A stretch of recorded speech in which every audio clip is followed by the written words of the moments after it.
नमस्कार, भटकंती चॅनल मध्ये आपले स्वागत आहे। नवरात्रीमध्ये कन्यापूजन का करावे आणि कन्यापूजन केल्यानंतर आपल्याला काय फळप्राप्ती होते या व्हिडिओ मधून आपण पाहणार आहोत। कन्यापूजन केल्यानंतर जे आपण मनोभावे जगदंबेचे जे व्रत करतोय आपण त्याचे फळ आपल्याला प्राप्त होते। आपल्या घरामधील जी संकटे आहे, आपल्या इच्छा आहेत, त्या इच्छा पूर्ण करण्यासाठी कन्यापूजन महत्वाचे आहे। बघा, सर्व संकटे तुमच्या घरातून निघून जाणार एवढी ताकद कन्यापूजनामध्ये आहे। कन्यापूजन करणं म्हणजे साक्षात आदिमाया शक्ती तुमच्या घरी येते असा मनामध्ये भाव धरायचा। त्यासाठी व्हिडिओ हा नक्की पहा।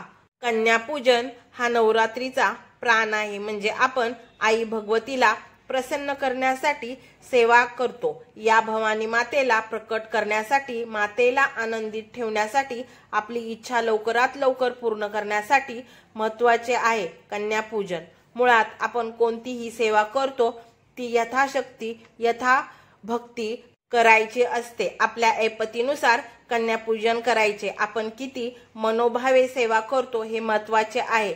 श्रद्धा महत्त्वाची आहे त्या ठिकाणी, आणि ज्या ठिकाणी श्रद्धा नाही तेथे देवी माता पावत नाही। त्यामुळे श्रद्धा धरायची असती, कन्येची सेवा करायची। हे नवरात्रीचे अतिशय महत्त्वाचा भाग आहे। त्यामुळे सगळ्या भक्तांनी कन्यांना बोलवून त्यांचे पूजन करायचे, त्यांना गोड गोड खाऊ द्यायचे। नवकुमारिकांना घरी आणायचे आहे। ज्या नवकुमारिका आहे स्थायी शक्ती आहे बघा, आणि कुमारिका अप्रकट शक्ती आहे। सुवासिनीपेक्षा कुमारिकेची शक्ती जास्त असते कितीतरी पटीने। त्यामुळे नवरात्रीमध्ये कुमारिकांना जेवण आपण घालणे, त्यांची पूजा करणे अतिशय महत्त्वाचे आहे, कारण अप्रकट शक्ती आहे। आपण जर कन्यांना जेवू घातले आपल्याला त्याचे फळ आहे कितीतरी जास्त असते बघा। जास्तीत जास्त म्हणजे विशेष महत्त्व जे आहे अष्टमीला आणि नवमीला आहे बघा। घटाचे जो 8वा आणि 9वा दिवस आहे त्या दिवशी जर आपण कन्येचे पूजन केले तर आपल्याला कितीतरी फलप्राप्ती ही जास्त पट होणार आहे।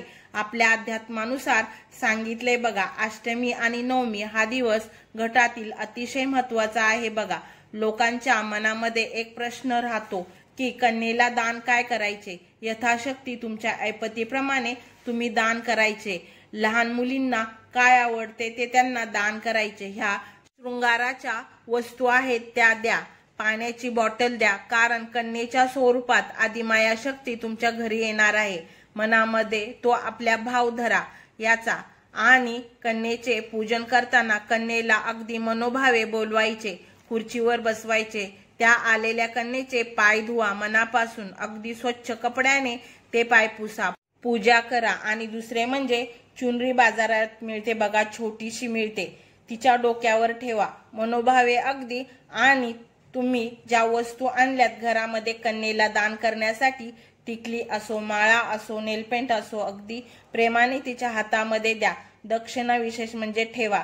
जी दक्षिणा आहे तुमच्या इच्छेप्रमाणे 10 रुपये दिले तरी चालतील, पण दक्षिणा महत्वाची आहे बघा। या पूजनामध्ये त्या कन्येच्या पायाशी नतमस्तक व्हा। आपल्या डोळ्यासमोर आई जगदंबा बसली असे समजा, डोळ्यासमोर चित्र तयार करा, एक मनामध्ये तिच्या पायाशी नतमस्तक व्हा, आणि कन्येला गोड गोड जेवण द्या तुमच्या इच्छेप्रमाणे। खीर द्या, अगदी चॉकलेट दिले तरी चालेल बघा, तिला जे काय आवडतंय ते द्या। हे केल्यानंतर आदिमाया शक्ती प्रसन्न होते। ह्या ज्या गोष्टी मी सांगते ह्या मनापासून पाहिजे बघा, ह्यामध्ये दुमत नाही पाहिजे, एकमत पाहिजे। ही शक्ती आपल्या उभी आहे, आणि आपण जे काही करतो कन्यापूजन ह्याला बघा आध्यात्मिक पुरावा आहे।